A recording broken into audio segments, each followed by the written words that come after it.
You do it this way all the time so that it gives him something to say. Right? Yeah. All right. I do it. John, don't take anything back to San Juan for your meeting that you observe here, okay? You're doing just This is fine. It's private between us here in this room. Is that clear? Okay.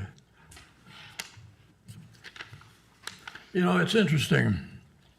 The meeting, before I called it to order, I just came from a cemetery association, the Orange County Cemetery Association meeting, and we have this project up in Gypsum Canyon of a cemetery for public and the veterans throughout Orange County. A marvelous concept that was approved by the Planning Commission of Anaheim last week, and it'll come before the Board of Anaheim. A marvelous concept, not only for a city like Laguna Woods, where we're all old, but for the entire Orange County area. So be watching out for that. It's an exciting time, I think, for Orange County. Well, we call the meeting to order of the City Council, and we'll start with a roll call. Yoli. Thank you, Mr. Mayor. Councilmember Connors. Councilmember McCary. Here. Councilmember Moore. Present. Mayor Pro Tem Horn. Here. Mayor Hatch. Here. We have a quorum, and I've asked the senior council member of San Juan Capistrano to come up and, John, would you come up here and Over here? and lead us in the Pledge of Allegiance? The podium or? Yes. Podium or? Yeah. Right there, yeah. Okay. Thank you, Mayor Hatch, for this honor. Please rise and join me in the Pledge of Allegiance to this great nation. I pledge allegiance to the flag of the United States of America and to the republic for which it stands, one nation, under God, indivisible, with liberty and justice for all. Thank you, John. Thank you. We have no presentations or ceremonial matters. However, we have some public comments on non-agenda items. These are items that don't appear here. I will call you by name, and you are limited to 3 minutes of what you would like to talk about, and we will listen with open ears and be interested. We'll start with Tula Larson. Tula, Hi. come up and say hi, introduce yourself, and Yeah. Good afternoon, Honorable Mayor and Council members. My name is Tula Larson, and I'm a policy representative with the Office of Supervisor Katrina Foley, who represents Orange County's fabulous 5th District, including the wonderful city of Laguna Woods. And I'm just here and excited to provide an update on the supervisor's work at the county that pertains to the city of Laguna Woods. So to start, public safety remains a top priority for the supervisor. At yesterday's Board of Supervisors meeting, the board voted to approve the contract with the City of Laguna Woods and the Orange County Sheriff's Department that allows the sheriff to continue to provide law enforcement services in the City of Laguna Woods.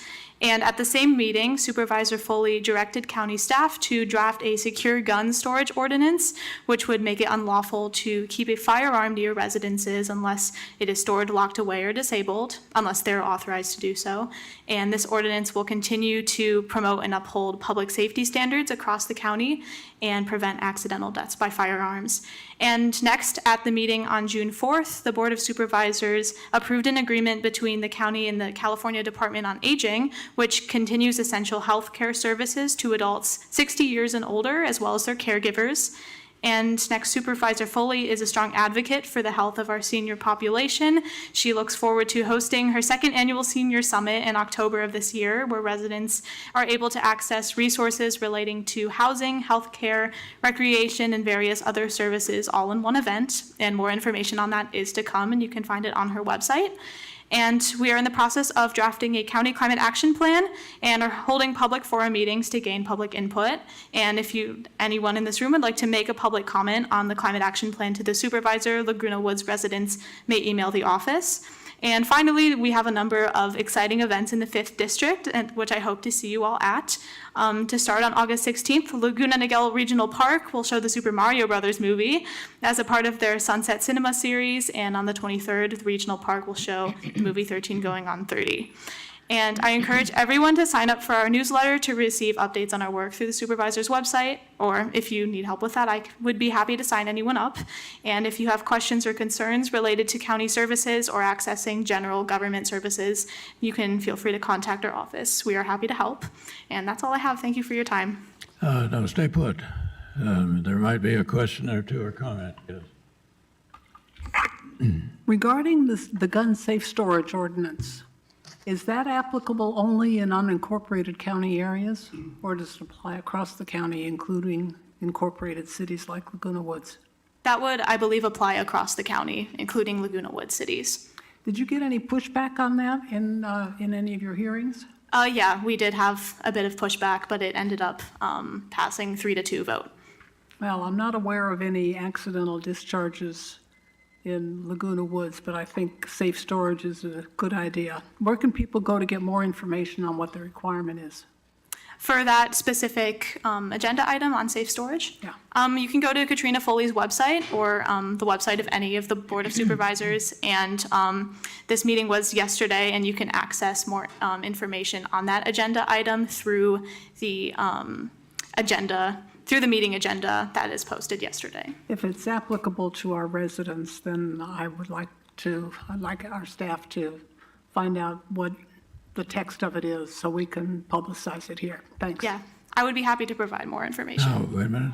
I had a comment too. Stay put. Now, look at me. You leave when I point my finger at you, okay?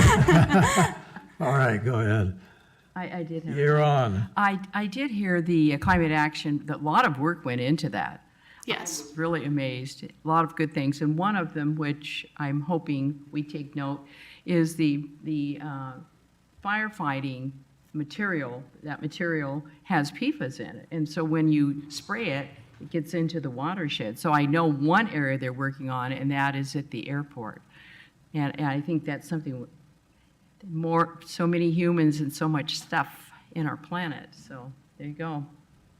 How long have you been working for Supervisor Foley? I'm just an intern, so I've been working for about a month or a month and a half now. And you're very busy, aren't you? Very busy. She's a remarkable woman, and Thank you. convey to our thanks for all she's doing for the county out here. Good. Well, are you enjoying it? I'm enjoying it a lot. It's a really great opportunity to see what's going on a county level and being able to come to things like this and seeing what's happening with the cities. Now, will you be her representative with us from now on then? Yes, there will be 2 representatives, so I will be one of them. One of them? Good. Yes. We'll see you again then. Yes, Thank you very much, absolutely. Tula. Thank you. Thank you. All right. I'll just clarify while we're between items that ordinance only applies to unincorporated areas, Unincorporated? Okay. the gun storage ordinance. Thank you.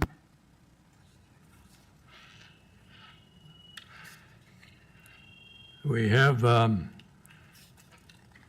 Vicki Johnson. And Mike, you're with Vicki, aren't you? Will you? No, go with Vicki first, and then Mike will come with you. Ladies first? Yep. Today. That's right. She looks more alert than you, so okay. All right. Good afternoon, City Council and Mayor. My name is Vicki Johnson, Laguna Woods resident. I'm stating again today my strong opposition to Laguna Woods joining the Orange County Power Authority. I've talked here at City Council before that OCPA is laser focused on getting 3 of you to vote to join OCPA, just 3 of you. This was laid out in a presentation to concerned citizens with your pictures, and maybe I showed this before, a roadmap, how to get the just three of you to vote to join OCPA. Now, I attended a Golden Rain Foundation meeting a couple weeks ago and alerted them that OCPA is targeting you.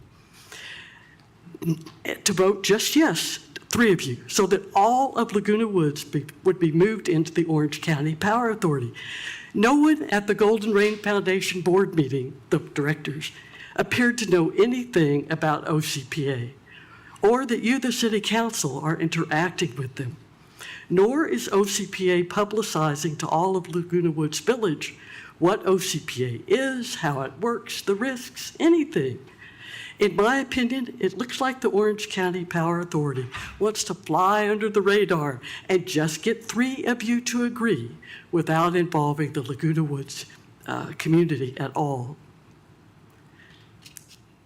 So first of all, what are you doing to publicize to Laguna Woods Village your interest in the Orange County Power Authority and the possible risks if 3 of you vote to join? Shouldn't there be a committee at Laguna Woods Village to look into this very complex, risky decision and give input? And an expert assessment needs to be made. Every city that's joined has done this, and that costs at least $50,000 to have an expert assess what the impact would be. Number 2, the roadmap says down here, meet with city council members. So I'd like to know which of you have met privately with the Orange County Power Authority or their marketing surrogate, the climate action campaign. Next, when I lived in Irvine, I found just questionable the way OCPA tried to market. Now, this was at our Earth Day event. A poster on a table, tell Laguna Woods City Council to join OCPA. Note here the use of your city seal. Now, Chris Macon sent me a few municipal codes that disallow, in general, use of the city seal without permission. So I'd like to know who of you gave OCPA permission to use your city seal, which is very confusing. It looks like you've already endorsed joining this when there's a poster with your city seal on it. Thank you, Ms. Johnson. Your time's Okay, up. thank you. Thank you very much. There are a number of comments that could be made. We'll wait till this presentation is over, and then some of you may have something to say on what you've just heard. Now, Mike, Raul, Yes, sir. And thank you, and greetings to the board. How's this for a deal? An organization from outside Laguna Woods comes marching into the city council and says, make all your households and businesses in Laguna Woods divert their payments for electricity from Southern California Edison to us, and we will make the grid greener. Supporting us is the best thing you can do to combat global warming. In a nutshell, that's the pitch the Orange County Power Authority made to the City Council on May 15th. OCPA only needs 3 votes to close the deal that would make it incumbent on all of us, not just on those 3 council members, to pay for electricity from OCPA. Will the council fall for it? I'm really looking forward to this. There will be a reward for one of you, appointment to the OCPA Board of Directors. That strikes me as a possible conflict of interest. What do you think? OCPA are middlemen in the huge expanding market for renewable energy. I doubt they could make it on their own, selling their fizzy ideas to one person or one business at a time. If they could, they should. OCPA wants to acquire our city's aggregated payments for electricity all in one stroke to leverage their trading business. Their appeal is like a circus barker. Dressed in green, they say, come on our way and we will give you green energy. It's a siren song. They can't make any real difference in the energy mix that goes onto the grid. That's decided by powerful market forces far beyond their reach. And OCPA's influence on improving the behavior of the gigantic Edison power utility is nil, although they rail against it to make themselves look good. They offer choice, but once the deal is made, an individual's only choice is to opt out. But who will notice that? Because their electric bill is packaged into the bill you get from Edison. Isn't that ironic? Edison bills for them. And how many folks will keep track of that? Worse still, the city couldn't back out of its entanglement without costly liability because to join OCPA means the city is in the energy business, liable for possibly millions in long-term contracts, incumbent on the ratepayers. I think OCPA would be a bad deal for Laguna Woods. Anyone can revisit their pitch to the City Council on the YouTube video of the meeting for May 15, beginning at minute 42, followed by knowledgeable responses about their misleading claims, their bad history, million-dollar fines, an FBI investigation, and loss of half their cities and 30% of their ratepayers. Judge for yourselves, but don't support pushing them onto all of us. Thank you. Thank you. There is another speaker on this particular issue that just was handed to me from the Orange County Power Authority, Manny Robledo.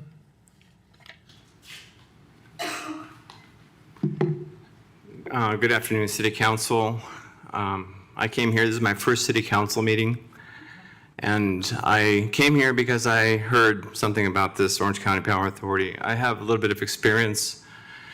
I'm the former general manager of Azusa Light and Water. It's a municipal utility that serves the city of Azusa, serving 22,000 residents, electricity and water. I did that for 3.5 years. I've been in the business for 35 years. And this community choice aggregation concept, it's not new. Orange County Power Authority is one of them. There are many without California. They promise greener energy for the same price. Actually, they used to offer greener energy for a discount. But now, because of all the competition for solar and all the problems that they've been having, all they're offering now is more green. Number one, Edison is getting greener every year by statute. Edison, just by doing nothing, the energy that we get is getting greener every year. So they're really not offering, they're maybe offering a little bit more now, but what it does is it gets the city into the generation business. And the city of this size does not have the resources to follow it appropriately. You're joining a joint powers authority and you're trusting them to do it for you. So, but as a result, you have a share of that risk. So they sign up for a 20-year contract, you're taking on technology risk. So let's say you sign up for a 20-year, 30-year solar project. What happens if a better mousetrap comes along? You're stuck with a white elephant, and who knows what's going to come up? Who knows what technologies is going to come? But now, because you're part of this Joint Powers Authority, you have taken on that obligation. And these bankers, the way they loan money, they're ironclad. So you're basically becoming a power generator and taking on that risk of these contracts pro rata share, because you're not, you're part of the Joint Powers Authority, but it is something that's risk. I would not recommend it. As was said earlier, they know people wouldn't do this voluntarily, so they basically have everybody opt in, and the only way to out of it is you have to opt out, and that's how they get the market share. So that's distasteful because nobody really knows that they're going into this thing. And if you want an example of a city who resisted it, Long Beach has resisted it.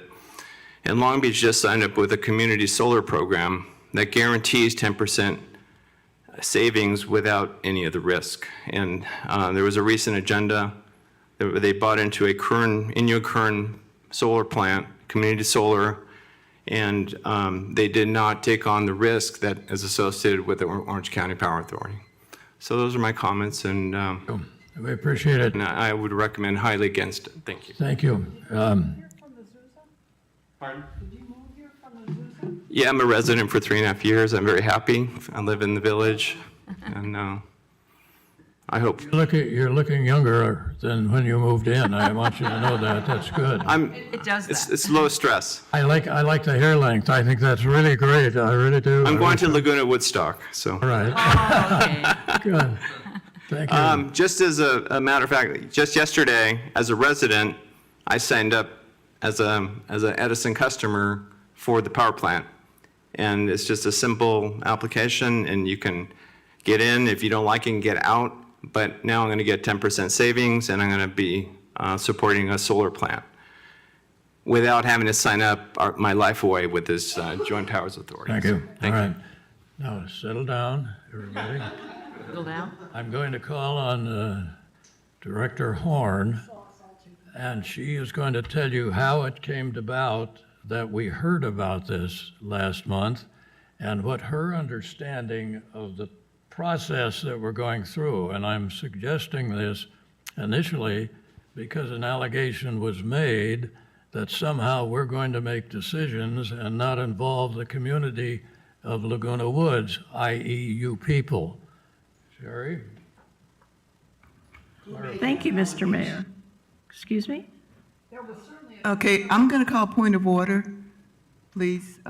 What's the point of order? Councilmember Horn has been ready to speak, so I would like to hear what she has to say versus conversation out in the audience. I'm sorry, who would like this? Okay. Okay, this is how it came to be. Okay, a lot of the residents in our community were interested in this topic. When residents in my community are interested in something, I want to hear about it. It doesn't mean I'm going to do it, and you may not know, but it's very insulting to suggest that we're meeting with people while we're deciding an issue, that we're meeting privately with anybody. That is not done. Once an issue is on an agenda, we do not go behind the council's back. All of our work is done in public. So the initial presentation was a request from our residents. Okay, if we have a town hall, that will be a complete, they will have time to answer those questions that were asked. Our residents will have time to ask questions, and any decision that we make will be done in the fullness of public comment. Everyone here will know the good and the bad, and they'll know why we either do or don't do. But this is something that our residents come to us with, and a topic that they're interested in deserves to be heard. So that's how it came to be. It doesn't mean we're going to do it, but it does mean I'm going to be responsive to my residents. But I do not meet with contractors or businesses or private interests outside of this council chambers. And I'm sure you didn't know that when you said that, but it's true. So that's why we're doing what we're doing, is in the fullness of publicity, of the public. It was made time out. It was made very clear at that last meeting that a public forum, if necessary, and it was believed necessary, of residents available to all residents to sit and discuss and analyze. Let's make it very, very, very clear.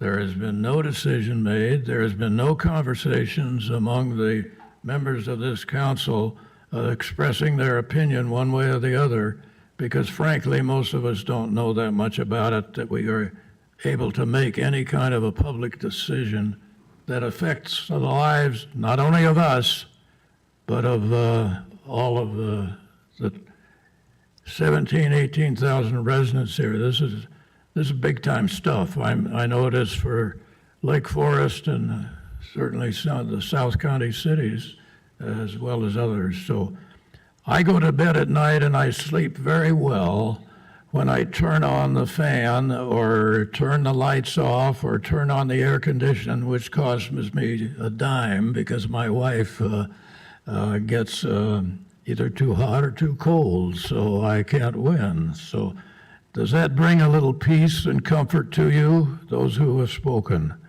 Is there anything we've overlooked there? All right, one more statement that we've overlooked something. I just find it concerning that the Golden Rain Foundation Board of Directors, you meet in a U-shaped building at a meeting like this. None of them knew anything about the OCPA or that they had appeared before city council. We will make sure that they are very much aware of what has happened. Yeah, and sorry, before we get into too deep of a We are on discussion. speaking terms with the residents' leadership. Yes, last comment? Oops. Alicia, please. I think you ought to point out who made such allegations. Methinks thou dost protest too much. I'm going to ask for point of order of the day. If someone would please, Mayor. All right, look, thank you very much. We have a format. Thank you. This is not a dialogue that we're going to engage in any kind of thing. You had your opportunity to speak. Thank you. That's a superficial closing of the discussion, and I resent it. Sorry, and I can just clarify that we are subject to Brown Act rules. We can't have a discussion on this because it's not an agenda item tonight. So the council is able to hear public comments and receive them and agendize this for a later meeting if we want to have a more full discussion. You do have anything you needed to say? All right, make it brief. Mindful of the city attorney's advice, I just want to say that we appreciate you showing up to all of our meetings, but there are many cliches that come to my mind. You're getting a little over your skis. You're getting ahead of yourselves. As Councilmember Moore said, people in the community expressed an interest, and we invited somebody from the OCPA to come and address the city council, and you were there then. We do not interact with the OCPA. I believe it was you, ma'am, who said that, but that's not what we do, and that's not what any of us have done. We try to decide what's best for our residents. We try to decide what is the financially prudent thing to do, and we are so far from a decision on this. We have barely started. We try not to fall for it when somebody comes to give us information. We try to do thorough research, and we are extremely cautious with our city's finances in terms of long-lasting liability, and we are extremely concerned about the voice of our residents. If there are residents who have heard about OCPA and residents who have not heard about OCPA, you have to realize we are at the very, very beginning of this. And I'm sure the Golden Rain Foundation directors will be brought up to speed as this progresses, if it does progress. So don't get your knickers in a twist. We're gonna move slowly, we're gonna gather information, and everybody will know what's happening because we will conduct all of our business in public. You want to say amen to that or anything else you'd like I did to have say? something else. I concur that I've never met with them, but they came here and gave a presentation. It's the first time I saw them and heard about it, so don't assume if you heard a statement that made you think otherwise, it was incorrect. And so that's, I think it's coming up perhaps August. But I did want to point out something. I don't know how many of you are aware that SCE is seeking a rate decrease, about 9%. That will have an effect. So the dynamics are always changing, aren't they? That's not correct. Okay. We'll now have a moment of silence in which we will all take deep breaths, let it out, and relax. Okay? All right. Smile. When a young, beautiful lady smiles, we know all is well. Okay? Thank you. All right. There are no other public comments. That is closed. We now come to the city treasurer's report, which today I think we'll find very interesting. Go ahead. Good afternoon. Today I'll be reporting on the treasurer's report as of May 31st, 2024. The city's total assets for the general fund ended with just over 11.5 million, and the special revenue funds ended with 3.5 million, totaling 15,068,521. Assets were broken into cash and cash equivalents of 596,826. Pooled money investment accounts totaled 9.1 million, with LAIF at 812,894 and OSIP with just over 8.3 million. Investments consist of certificates of deposits of 5.3 million, totaling 15,068,521. I just want to remind you that the 15 million includes 3.6 million in reserves. And also our next substantial payment of property tax won't be received until January 2025, which we are going to rely on the 15 million to pay for operating costs for the next 7 months. During the month of May, the city received the final property tax payment of 1.5 million. Therefore, the city transferred 1,450,000 from the checking account to the OSIP account for investment purposes. The city's trust funds as of May 31st consisted of other employment benefit trust account with an ending balance of 136,956, with a net gain of 3,508, and the pension liability trust account had an ending balance of 167,217, with a net gain of 4,487. Staff's recommendation for City Council is to receive and file the City Treasurer's report for the month of May 2024. Thank you. How do we look? Good. Thank you. Thank you. All right. Any comments on that from the council? Thank you, Liz. Appreciate it. Thank you. All right. I will take a motion for the staff recommendation. We'll now make that I'll motion. move that motion. And we'll second it. Moved and seconded. All in favor? Aye. Councilmember Angie has stepped out for a moment, so we have a 4-0 vote. We now come to the consent calendar. These are matters that are considered routine, and all will be considered at the same time for one vote, unless a member of the council wishes to have an item addressed independently of the others. If no one is asking for a specific item to be removed, we'll entertain a motion for. I move the consent calendar. Second. All in favor? Aye. Aye. Any opposed? No. Passes 5-0. We now come to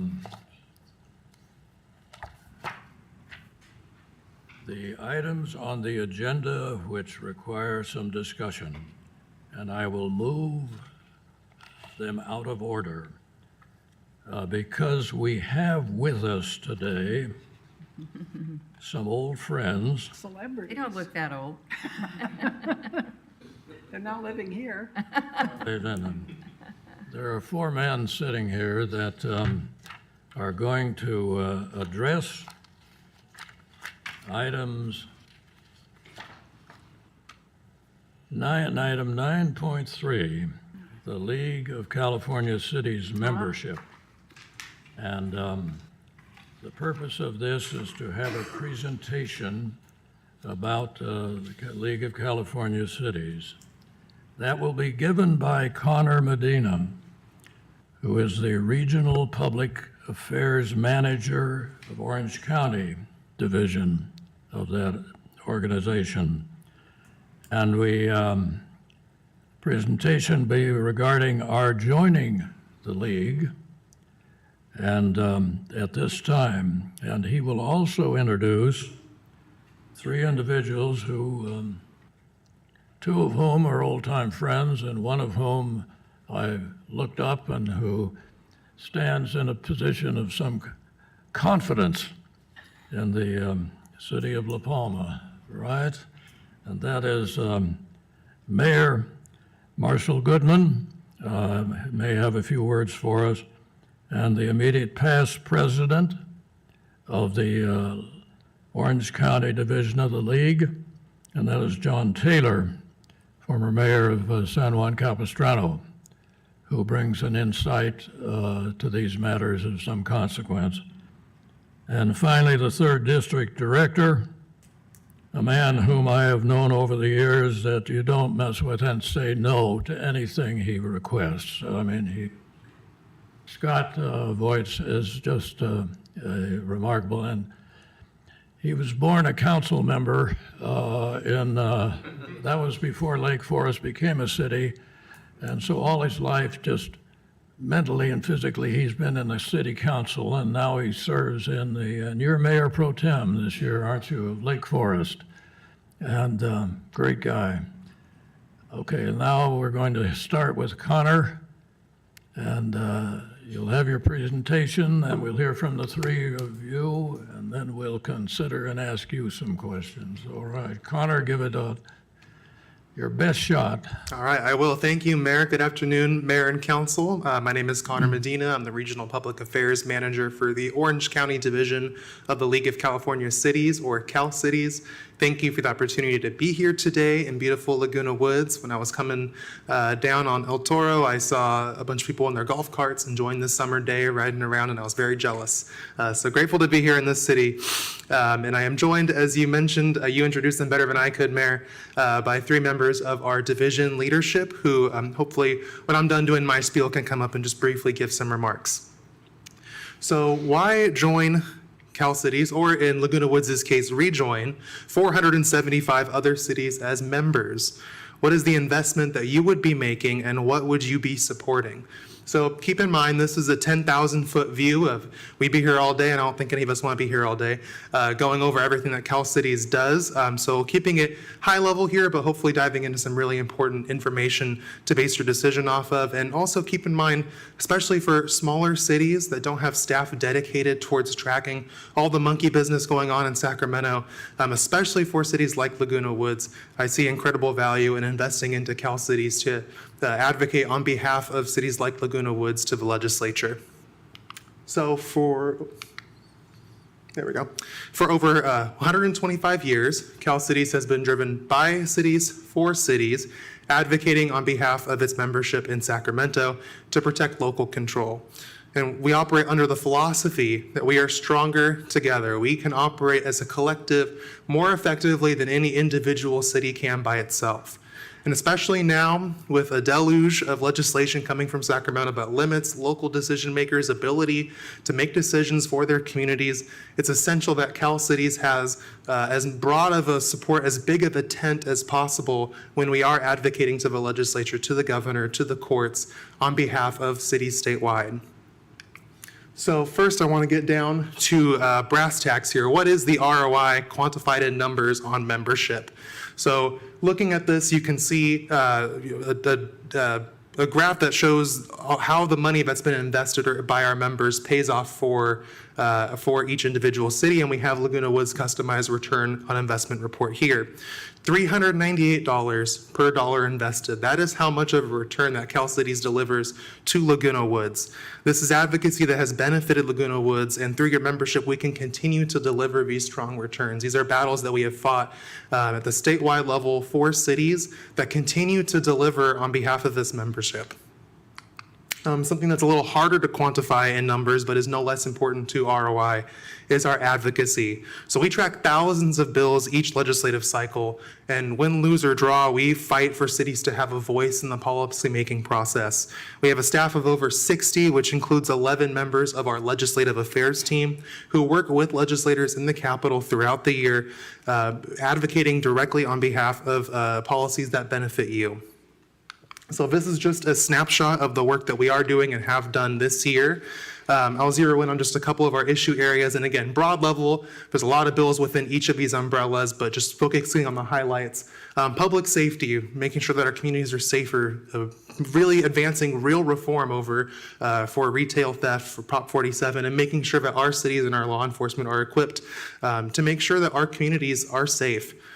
Including housing. It's a huge issue. That is one of the, always year after year, one of the dominant issues in the legislature, and we are the ones who are holding down the line, protecting against erosions of local control over things like your housing element.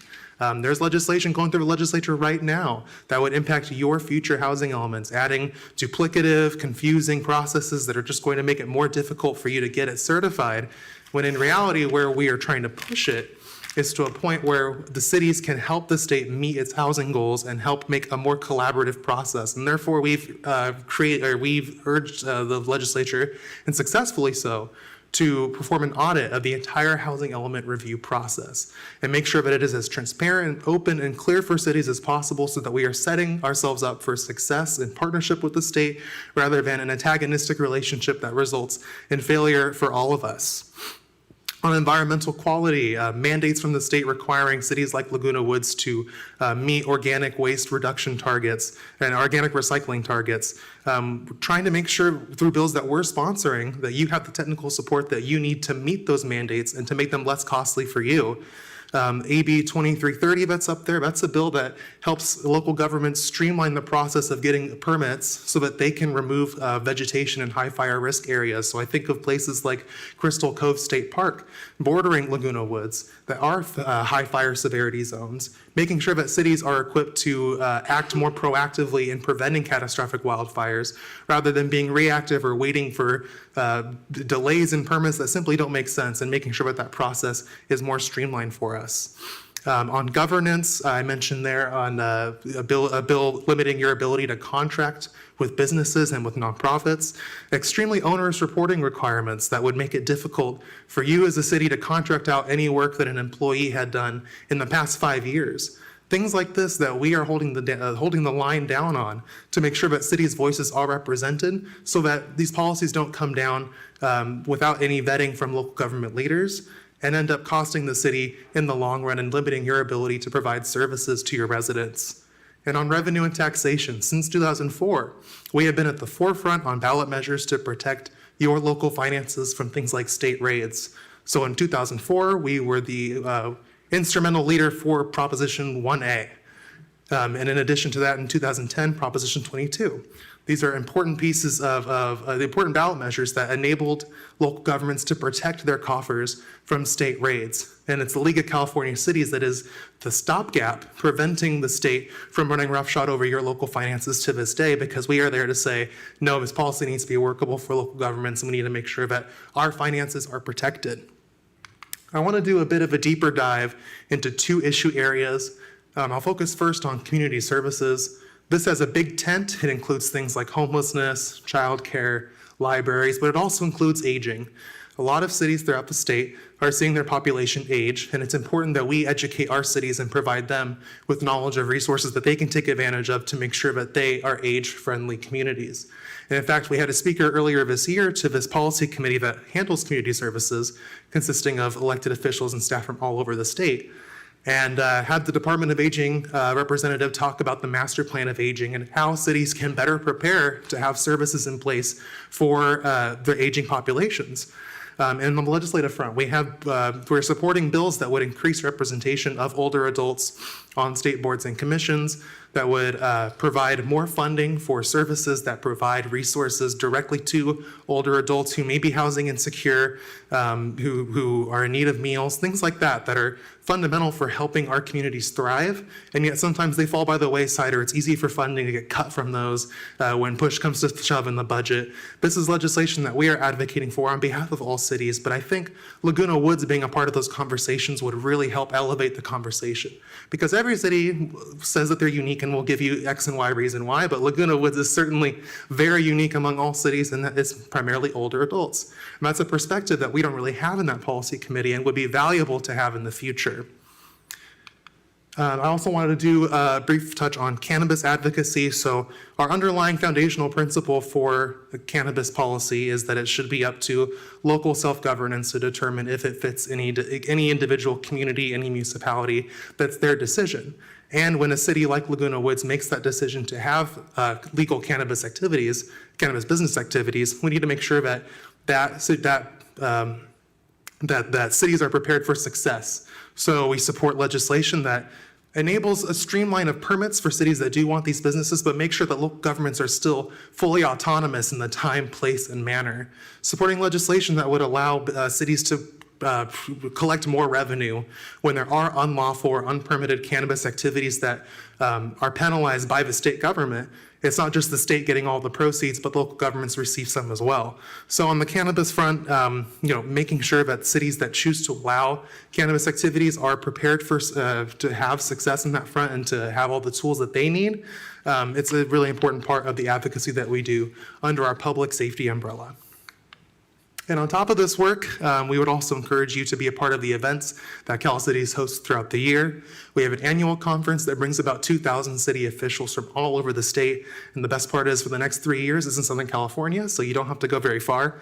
And we have conferences throughout the year that are geared towards different staff, from city attorneys to city managers and more.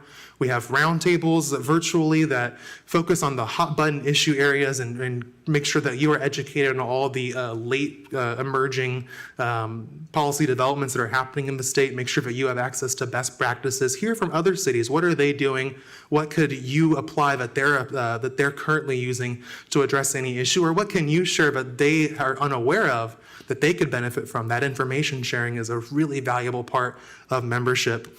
But also local events, including Roundtable that we just did in this bottom picture here a couple of weeks ago, where we talked about advanced clean fleets. We brought public works directors from all over the county to talk about how they can prepare for mandates to convert their fleet to electric vehicles, and how that's a really daunting financially and pragmatically for cities to do. So how do we make sure that we are prepared at a staff level for that transition, knowing that each city is different, but what can we apply across the board and learn from? Those are things that, these kinds of opportunities that your membership would help be supporting. There are also a lot of smaller components that make up Cal Cities and that Laguna Woods could engage on, from departments consisting of city staff, caucuses, and of course our policy committees. I won't dive too deep into any of these here, but just know that there are ample opportunities to participate. And that brings me to my last point. I don't just want Laguna Woods to rejoin Cal Cities, but I want Laguna Woods to be an engaged member of Cal Cities. It's really important to me that Orange County cities have a voice at the table, have a seat to make sure that our influence is not undone. You know, we're sandwiched between LA and San Diego counties. Sometimes we get lost on the wayside. The only way that we prevent that is if we're all there, all being vocal and all participating. So whether it's when we call for you to apply for a policy committee in September, making sure that you have a voice when there's an election for your division director seat, making sure our division leadership has your input, making sure that when we have a resolution at our annual conference where all of our members are voting, that Laguna Woods has a voice in that. These are the kinds of things where I think that there's immense value in being a part of the organization, but also as a more steady, less formal process, just being informed, right? It's not just Cal Cities informing you and your staff as to what's going on, but it's also us being informed by you and making sure that we know what your priorities are and can best shape our advocacy to be inclusive of that. So with that, I really appreciate your time, and I'm happy to go, do a one-on-one with any of you to discuss more in detail what opportunities are available through membership. Again, it's just a 10,000-foot view here, but with that being said, before I open up to questions, Mayor, if I could invite my board leadership to give a few words with your permission. Let me ask Council if you would like to hear from each speaker before you ask any questions or make comments. I think that would be appropriate. Thank you. Well, I'll first, yes, go ahead. Don't go away. You're good. I'm still here. I'll step to the side. I'm impressed. Do you have a long-term contract from these guys at all? You should get one right away. I hope. It's all voluntary. All right. Thank you very much, Connor. Thank Don't you. go. You sit down now. Yes, sir. Right? Yes, sir. I'll first have President Goodman and then All Past right. President Taylor and then Director Voights, if that's all right. Mayor Marshall Goodman, who is mayor of a town that is relatively small, like we are. Indeed. Except the major difference, I suppose, is in Huron County, North County, and you have children in Yes. yours, and we do. Now tell us about what you want us to do in joining. Should we join? Indeed. Oh, absolutely. Okay. Absolutely. And thank you for having me, Mayor Hatch and council and staff. As Connor mentioned, as you mentioned, he does so good. He covers everything so well.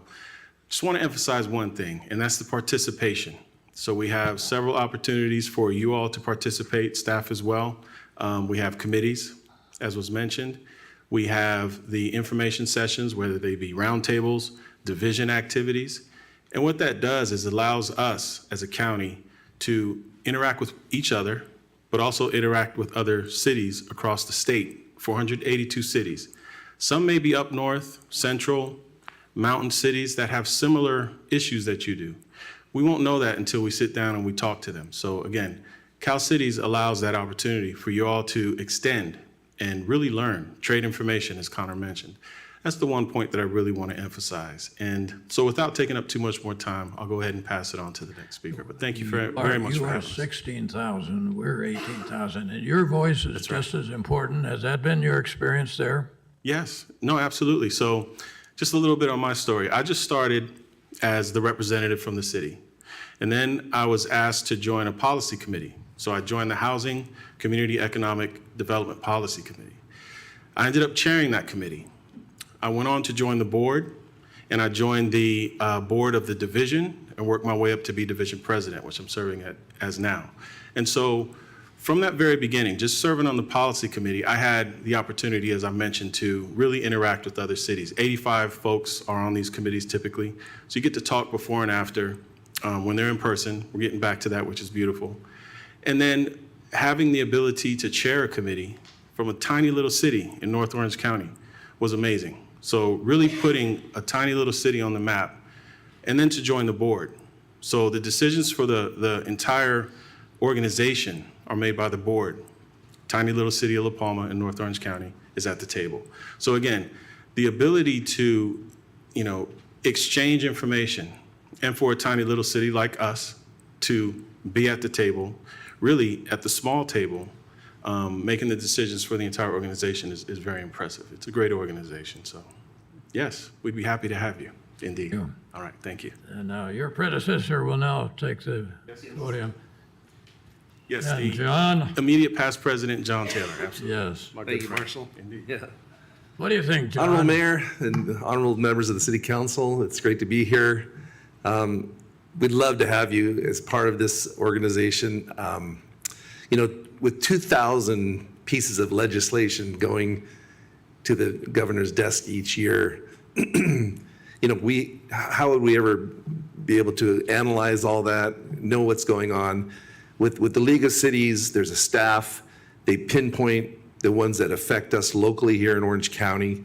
And whenever I have a question, I always call Connor. Hey, Connor, I don't understand this bill, or I don't understand this. And he'll take his time, reach out to me, answer the call right away. It's just been an amazing journey. I've been on council since 2010 with a 4-year hiatus when I was not elected for a period. But one of the great things that we did is there's a annual conference for new council members, which is where I actually met this guy over here. We were brand newly elected, kind of figuring out how this whole city council thing works. We were, my local government part knowledge before that was I was the president of the Little League for 2 years. So, I didn't no idea how the whole process worked. And the education that I got from the League of Cities was amazing. So, we speak, Orange County has specific needs that it has. And so for us, as we speak more strongly if we're all together at the table. And that's why I urge you to consider joining with us, and you'd be very welcome to be on the board or however you want to. Don't want to get ahead of my skis though. All right. Any questions? All right, we will come back in just a moment. Okay.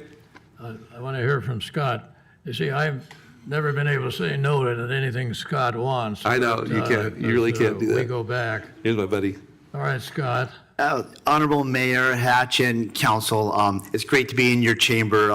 I'm Scott Boyd from Lake Forest, across the river for the highway from us, but I'm blessed to be part of Saddleback Valley. And as much as Mayor Hatch says I was born as a council member, I was not. I came on in 2010, and I had the privilege of serving with the Honorable Miss Kathy McCullough, the first elected black elected official for the county of Orange, and she became my godmother and kind of made sure that I got on right. And so she got me involved with League of Cities and said, don't you ever miss one of these conventions. So I went to that first meeting of new council members and mayors in 2010 with Miss Kathy McCullough, and I met John at the event. But the fact is, what it does is it actually enables us to get better acquainted and get great ideas, because the networking that we get to do and exchanging of good ideas is unsurpassed anywhere. I'm involved with League of Cities, I'm involved with ACCOC, I'm involved with SCAG, but the fact is League of Cities is a stand-up, because the fact is the organization they have in Sacramento to where our staff can call and utilize on them on any bill that's coming forth above that would affect us as local control. 2010 was the year that I came on as a council member. That's when the state of California was trying to do away with local control of redevelopment agencies, and all that money that had accumulated in those redevelopment agencies, they were after our coffers. And the fact is the league is what helped us as our cities in California protect our local revenue, that money that was there collected for redevelopment agencies that we were able to use in other facilities for the state, for the county or Lake Forest. So it's been a crucial thing for me as I developed as a council member and becoming a better councilman. And I think that it would be a great opportunity for you all to be involved and engaged with us and get involved, because it's all about involvement. And I think that there would be a policy for any one of you that you would probably think that would be a good fit for me. I serve on the Rev and Tax Committee. Proposition 13 is a hot topic right now. Point of sales is another hot topic the League of Cities taking a charge on, because the fact is so many of our retail, as you know, the mall's gone, but the fact is your residents up there know how to use their computers and shop online. My wife sure does. I don't know. It was about 2 years ago. I kept seeing these great truck stuff at Prime. What is this Prime? I didn't know that was Amazon, but I'm well informed of it now. I tell them not to come by only Christmas, but they're always there in front of my house, and I pull it up and Prime is leaving. I'm thinking, what's at my door now? But the fact is that all that sales tax that is being utilized by those cities where they have point of sales, where the shipping starts, isn't distributed to all of us, even though it's coming to our residents. And so League of Cities is leading the charge on that. And so I think that would be a great place for you guys. You'd be a blessing to us. I know that, because I think that we are better together, and I know you have something to offer to us. So thank you. I'm going to stay. Connor, you've seen our financial report, okay? You've heard what our financial gal said about it. What's it going to cost us to become a member? Something like $50,000, $75,000? It's going to cost about $3,000. City Manager Macon has the exact numbers, but The agenda says $3,882 for the remainder of 2024, and an amount not to exceed $8,200 for 2025. So an annual bill would be $8,200 to get what we've heard today. it'll be less than $8,200 most likely, but just in case their due increase is more than anticipated, we budgeted for $8,200. But most likely less than that. Usually dues don't go increase by that much. All right, fine. Thank you, Connor. All right, now, why don't you stay there and I'll start. Did you want to take public comments first, just in case there are any before you? Are there any? Thank you. I really care about the rest of you. Do you any of you any comments? The two of you that are here. Three, no. All right, hearing none. May I go on now? All right, okay. All right, Sherry. When I started on city council in 2014, we were members of the League of City, and it was wonderful. I mean, I cannot think of a better way for a new council member to learn and get grounded and be broadened, because so many cities are part of it. So it really broadens your view from your little city to what's going on throughout the state of California, whether rural cities or big cities, whatever it is. And I also worked with Kathy McCullough. She was really wonderful. So, and I believe that investing in council members' training is a great way to keep everybody knowing the rules, keeping us all on the straight and narrow. And so I'm a yes on this, rejoining the. We only stopped, I'm sorry, one thing, we only stopped because our police services went so high that we were conserving everywhere. That's why we dropped the city, not because we didn't like you or we didn't feel that you had value. So I'm sorry. All right, as our newest member, what do you think? What have you heard here? Well, I actually attended the training when I first became a council member, and I was really, really impressed with the attendance, with the training, little tidbits of stuff that I probably wouldn't have picked up as quickly as I did, but just etiquettes about, being on the council, about etiquettes about observing the rules, and meeting with other new council member. I still keep in contact with some of those people. So my experience as a new council member was very, very valuable, and it's just something that I would support. Thank you. Cynthia? I know that little cities have to do all the same things the big cities do and have all the same state mandates and state requirements and obligations. And so I think it would be very helpful to have an organization that helps protect us from more unfunded mandates and more intrusive state legislation. So I appreciate that. And I'll say that the toll roads actually hires a lobbyist to keep track of bills that are related to transportation and tolling and privacy and exchange of information of drivers and things like that. And I know we pay them a lot more than $8,200 a year. So I think this is a pretty good bargain. Thank you. Carol? I very much appreciate you're all taking the time to come today. And I agree with you, working with you is important.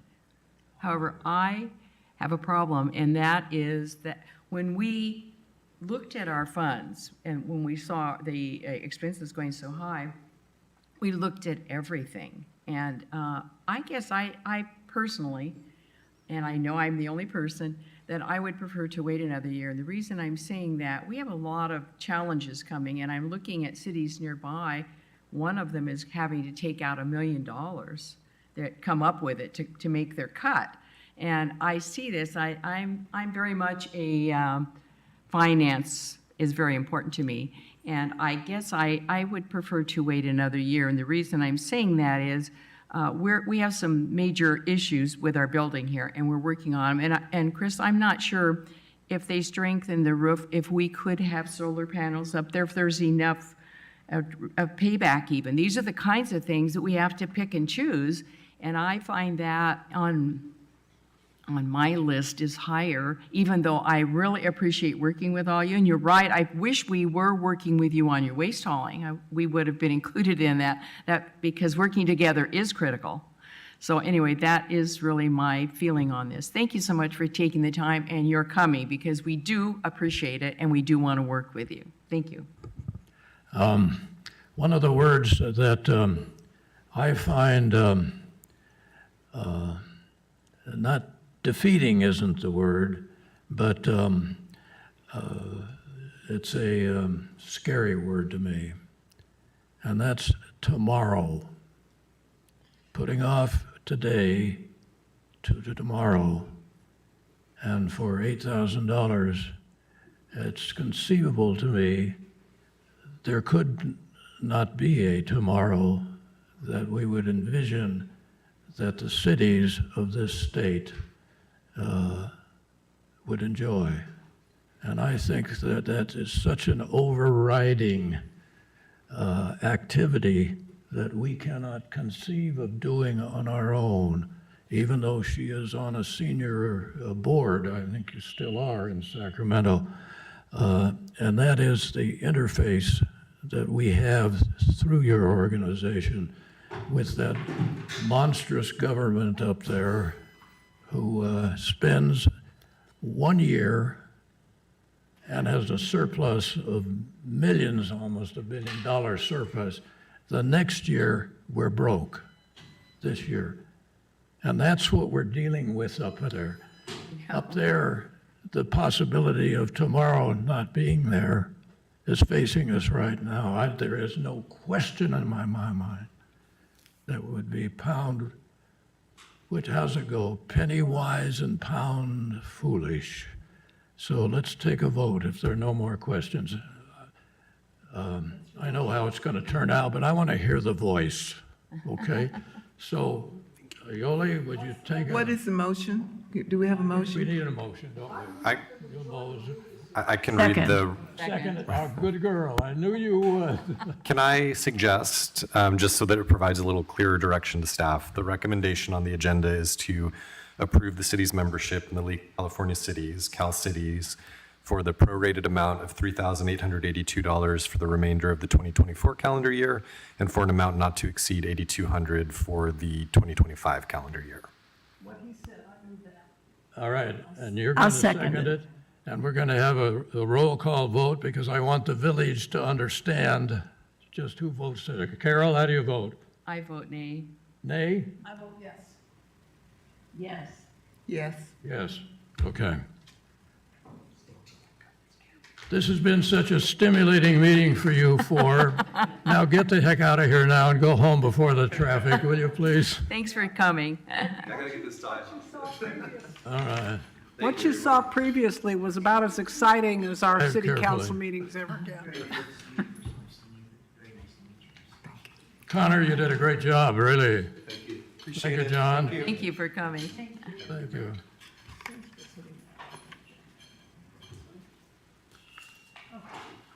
Okay, let's go back to the calendar. Poof. Public hearing, item 8.1. Is that where we are, Chris? Yes. Goodbye, guys. Thanks for coming. What'd you say? All right, 8.1, Orange County Enhanced Mobility for Seniors with Disabilities, EMSD Grant Program. All right, thank you very much. We are talking today about applying for a grant from the Orange County Transportation Authority that we would be able to use to support our senior mobility program, which, as all of you know, provides subsidized taxi travel for Laguna Woods residents who are at least 60 years of age.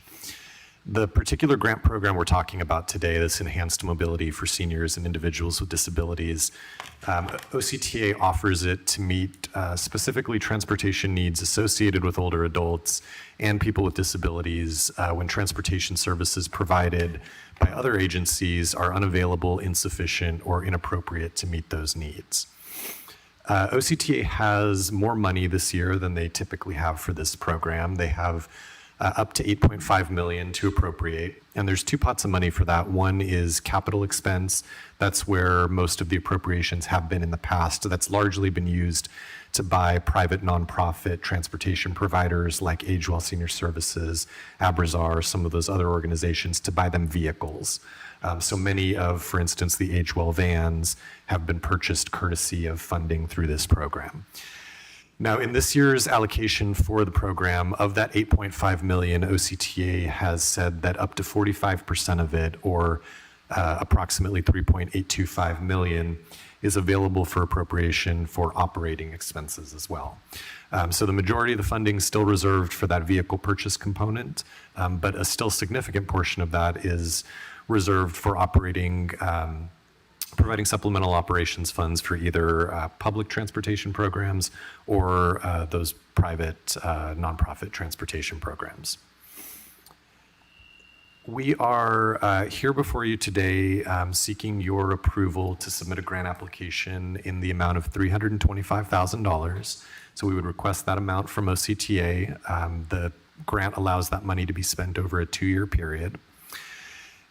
For those $325,000, there's a 20% match required, so that would require a $65,000 match from the city's general fund.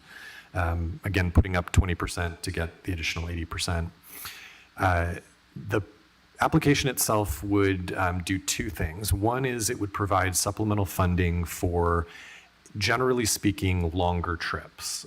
So trips that are more than 10 miles from their point of origin or destination in Laguna Woods, and then trips to or from Irvine Station and John Wayne Airport, which is supportive of OCTA's interest in closing first and last mile connections between other modalities of transportation. With this grant application, we would also propose to reduce the fares for transportation to the Laguna Hills Transportation Center and Santa Ana's Regional Transportation Center to $0. Just a quick case in point, we, prior to July 1st, the city charged for trips to Irvine Station. Starting July 1st with the relaunched program, we were able to reduce that fare to $0. In the previous year, we had trips in the tens. I believe it was somewhere around 30 trips prior to July 1st. Since July 1st, we've provided over 300 trips to Irvine Station. Significant increase, presumably attributable to, at least in large part, the $0 fare. So again, because OCTA is seeking to put a particular focus on closing first and last mile connections, we thought adding the $0 fares to those two transportation centers would help to bolster our application. For those unfamiliar with those locations, the Laguna Hills Transportation Center is essentially a bus terminal. It provides access to many more bus routes than are generally available to Laguna Woods residents within the city. And then the Santa Ana Regional Transportation Center is equivalent to Irvine Station. It also provides access to buses, but it also allows people to connect to Metrolink and Amtrak travel as well. The recommendation today, and we've been working on the grant application and working to clarify OCTA's requirements. There is a public hearing required today. The purpose of the public hearing, best we can interpret it from the grant guidelines, is to allow an opportunity for nonprofit transportation providers to tell you that an application shouldn't be submitted because it's something that they provide. We don't expect that today. We did provide some outreach to nonprofits, including AgeWell. Our services right now are all largely compatible, right? AgeWell makes referrals to the city's program when our program is a better fit for clients. The same thing happens with like the Golden Rain Foundation's bus and programs. Sometimes there's just another agency's program that is the better fit. So we don't view there as being any conflict on this front, but there is a public hearing today for that purpose. Our recommendation is in three parts, and I've highlighted some of the changes from the agenda report. Partly, there was a typo in the agenda report. We are not actually seeking funding from the 2004 grant program. We are, in fact, seeking funding from the 2024 program. But the first of the three-part recommendations for the council to consider voting on today would be to authorize the city manager to submit an application to the Orange County Transportation Authority requesting funding from the 2024 Orange County Enhanced Mobility for Seniors and Individuals with Disabilities EMSD grant program to support the senior mobility program in the amount of $325,000, with the city to provide a 20% $65,000 match from its general fund, and to authorize the city manager to certify that there are no nonprofit agencies readily available to provide the service proposed in the application for funding from the 2024 Orange County Enhanced Mobility for Seniors and Individuals with Disabilities EMSD grant program. And finally, to determine and certify that the public hearing and submittal of an application for funding from the 2024 Orange County Enhanced Mobility for Seniors and Individuals with Disabilities EMSD grant program are not subject to the California Environmental Quality Act, CEQA, pursuant to sections 15060 subsection C2 and 15060 subsection C3 of the CEQA Guidelines, California Code of Regulations, Title 14, Chapter 3. I will just close my comments by noting that there was a quick turnaround on this grant, which attributes some of the last minute corrections, but OCTA released the grant guidelines on May 28th. The grant applications are due tomorrow. So we have been working on this prospectively, assuming that the council will be supportive of seeking this additional funding. One of the things that I think it will allow us to do by spending some of this EMSD funding in lieu of our regular senior mobility funding is to accumulate a bit of a cushion in our senior mobility funding. We have seen demand for this program increase far beyond what we expected, even though we expected higher participation come July 1st of last year. But as we've seen that demand increase, costs have increased with it as well. And so this $325,000, it would fund a portion of the program for, up to 2 years. We would still be using other funds, including the general fund match and some of the regular senior mobility programs to close the gap between demand and cost. But because we would have an opportunity to use some of these monies in lieu of other monies, those other monies we would plan to put away to draw down from in the future and try to provide for greater long-term sustainability for the program.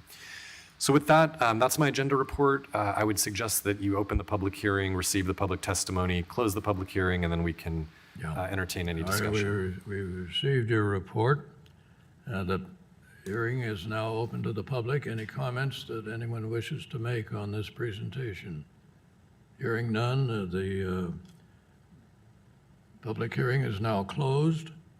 And now we'll address the proposal and the recommendation. Any thoughts or comments you have? Carol? Yes, I did want to make a comment. It is a very popular program, probably one of the more popular, and I think it's extremely successful and helpful. So many people are appreciative of. I thought I just read that their budget. Am I correct? I thought I saw 1.76 billion. Is that there? It's definitely over $1 billion for OCTA. Yeah. It's a number that's very difficult to conceive when you're looking at those kinds of numbers. I know, we're thinking 325,000 is exciting. I know. So. Well, anyway, I had a couple things. One of them, I saw Waymo is now operational. I think I told you in Phoenix, and I noticed they're opening up now in San Francisco to everyone. You don't even have to have their app, I don't think. And I keep talking about this because I feel like that is a way we should be thinking. And the second one is, it doesn't have anything to do with this specifically, but I thought it was Google, again, although I'm not sure, that they're helping with an app for traffic control. Have you seen that? haven't Did you heard see that that. one? It was just, I just saw it. And I keep talking about it because I don't think the freeways we're not using technology the way I think we could on the freeways to make sure that the clogging doesn't occur. When people, somebody wants to go really fast and they pull up behind somebody else, pretty soon you've got the whole thing all jammed up. And I think the number is like 1,200 to 1,400 people on a freeway, you're going to have these clogs. And if we could use money that way too, I don't see how that necessarily applies to this, but I do wonder about the Waymo future, if that has some application. Yeah, I think so. I mean, as transportation changes, just like we relaunched this program in July, I don't expect that, 20 years from now, we're going to be subsidizing taxi travel. I mean, maybe we will, but... Hey, who thought that we'd still be talking about buses? Well, fair enough. But I do think as technology changes, I know OCTA has always been interested in finding a way to make their senior mobility program dollars go further. Good. So I definitely don't think that it's outside the realm of possibility at some point. Right now, it's not what we're talking about, but I think in the future, there's no reason to believe that advances in technology couldn't be incorporated into this program. It seems to me this is more efficient than the bus. You send one bus, a driver and a bus, to a person's house. I find that mind-boggling. Well, and from our perspective, and this isn't to say anything negative about like bus or shuttle van transportation services, they certainly have their place. But I think one of the things that we have heard regularly over the course of, we've operated this program since 2002, one of the competitive advantages is many people are just either not comfortable or too inconvenienced by riding in a shuttle or bus type setting where there are stops before there are stops. Right. And especially when you think of like non-emergency medical transportation, sometimes going to the doctor is a stressful Yes. encounter for people. And sometimes it's, very personal in nature. You don't necessarily want to get on and off a bus with people you don't know. And so I do think that the fact that we provide demand response transportation on an individualized basis, allow personal care attendants or friends or family to travel at no charge with the enrolled customer, I think those are all highly beneficial things, but also some of what accounts for making this program as wildly successful as it is right now. Thank you. Carol, Cynthia. Well, I certainly approve the application for the grant funds, and I'm glad we have this program. I'm glad we're expanding it. I have a car and a golf cart, but there are times when I use this for medical things. If I'm going somewhere and I need to have a ride home, rather than make somebody take me there and wait around or make 2 round trips, I use a taxi to go there and then just have someone bring me back. And I think that this is great to allow people to, as we say, age in place and still be able to get done what they need to get done. So good job. Thank you. I also definitely support this application for these additional funds. It is a wildly successful program, and transportation is a difficult issue for a lot of our seniors. This is a quality of life issue, and right here, right now, I don't know what will happen in the future, and I don't care what happened in the past. Right now, this program is excellent, and we should expand it. So I'll be voting yes. Thank you. Annie? I support submitting the application as well. Thank you. Anna, you're a person of few It words. It has been so successful, Already been said. and the usage has been so dramatically increasing. The word that you looked at, tomorrow is a potential problem, is it not? We can't, can we really sustain this with the funds that we have in a new year? That's the worry I have, that we have this beautiful pie, and we've cut a piece out, and the rest of it grew old, and we couldn't eat it anymore. Anyway, what do you think? Yeah, so I do think that this grant application, if we are fortunate enough to be awarded funding, I do think that will go a long way toward being able to sustain the program for the foreseeable future. Absent that, I don't think you're incorrect that, demand is greater than expected, and we are spending a significant amount of money on this program. We are, our money, Which, right? no, so right now we're spending senior mobility program money. So we, because ridership was so down and then it was further down because of COVID, we accumulated a surplus of senior mobility money that we get from OCTA. We have been drawing down that residual fund balance, and that gets refreshed every month with additional, or I think every 2 months maybe, with additional senior mobility program funds. That is keeping us above water right now. Okay. But it's hard to say because demand keeps going up. Yes, I know. For sure thought, we're, 11, 12 months into the program right now. We thought by now demand would have plateaued. People like the taste. Yes, every time we get a bill from California Yellow Cab, it's going up, which is great. It's a good problem to have. Yep. Remind me of an issue on that one. Go ahead. It's a good problem to have, but if we don't get this funding, we will have to have a discussion about potentially backfilling the senior mobility program with general fund dollars for some period of time.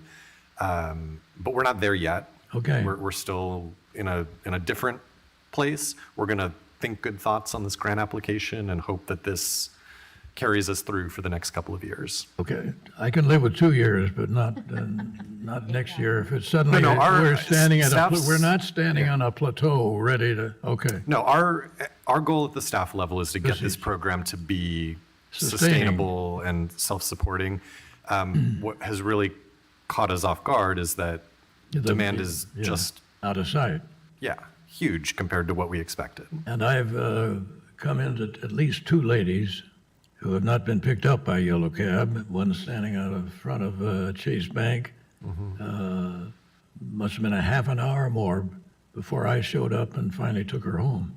But let's make sure are we monitoring it as Yes. we should?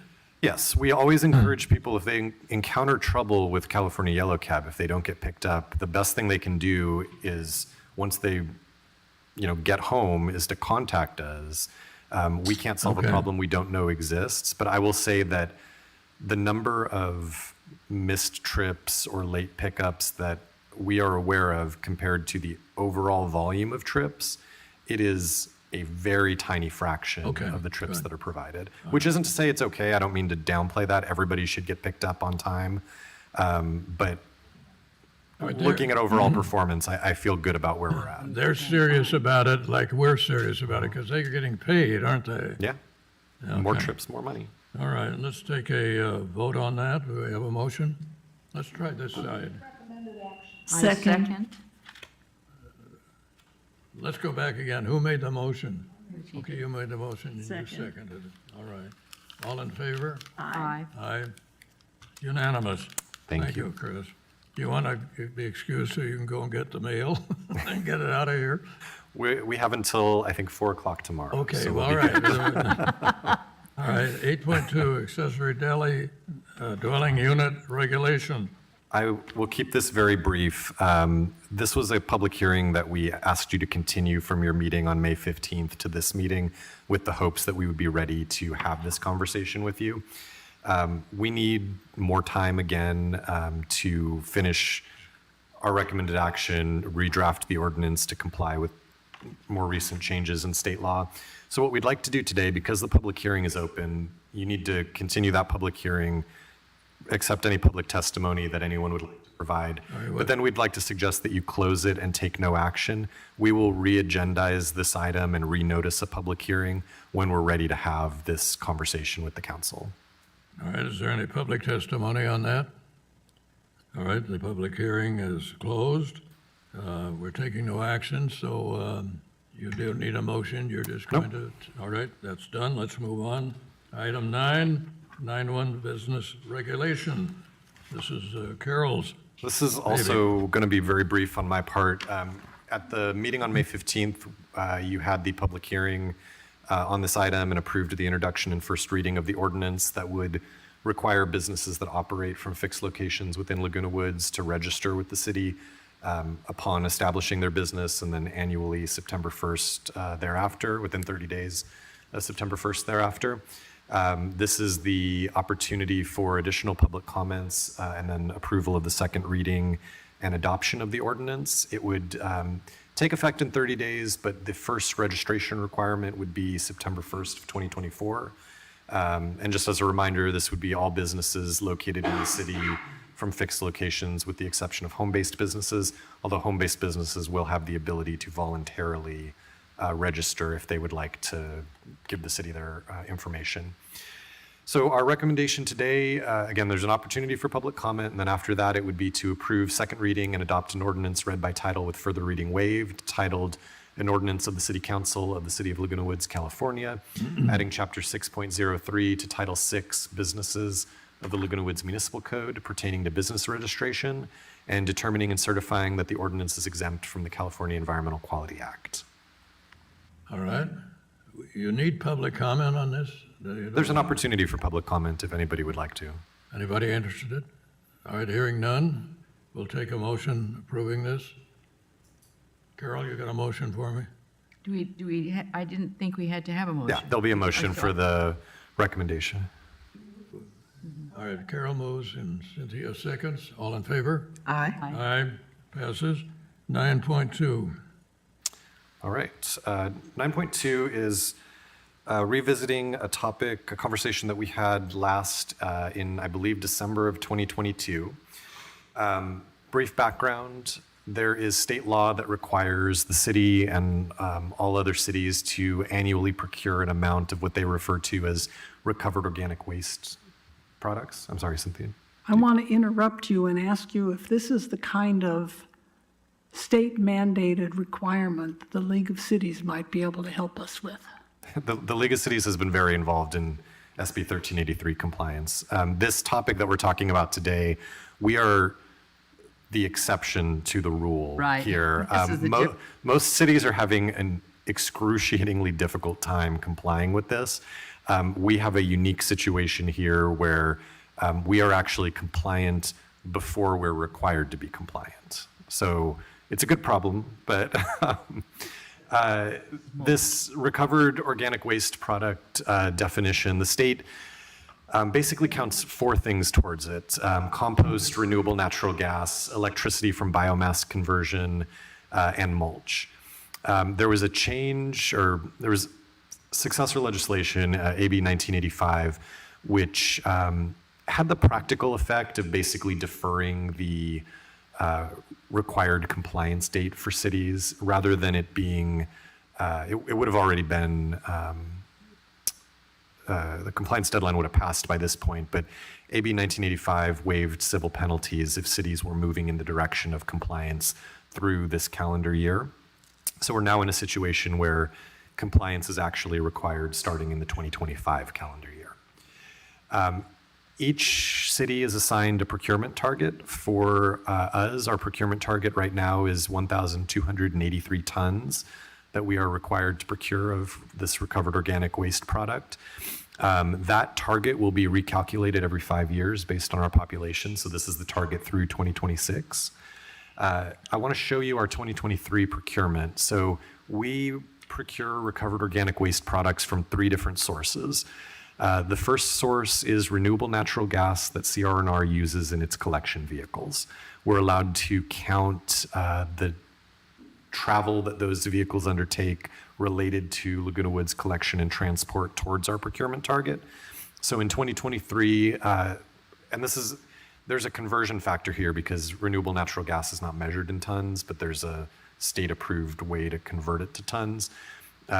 We were able to procure 274.71 tons from CR&R. We also use some mulch for city properties. We used just over 11 tons in the 2023 calendar year. That number is actually important because I believe in many cities, they are able to make relatively significant steps towards their procurement target with the mulch that they already use in landscaping.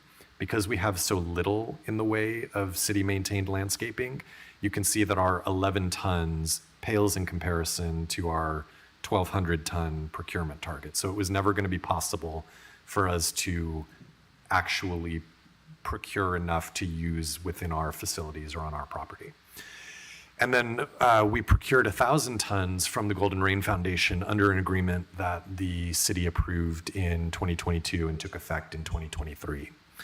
So those 3 sources together, we actually procured slightly more than our target. We procured just under 3 tons additional.